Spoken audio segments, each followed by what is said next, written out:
बहुत ही अच्छे पहलवान हैं, क्योंकि बराबर मेरे साथ भी घूमते हैं, मैं इनको भली भांति जानता हूँ। इनकी भी कुश्ती देखेंगे आप। धन्यवाद। ई महिला पहलवान ज्योति बनारस आज के समक्ष, तुम्हारा नाम? रोशनी इलाहाबाद। इन दोनों के बीच सिर्फ 7 मिनट। चलो खेल शुरू करो, गुरु चला नहीं है, खेल शुरू करो, शुरू करो।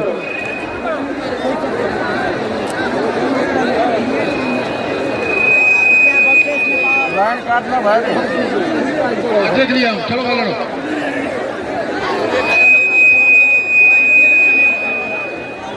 चलो भाई रितेश, रितेश पहलवान, रितेश भाई चलो।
उसके लिए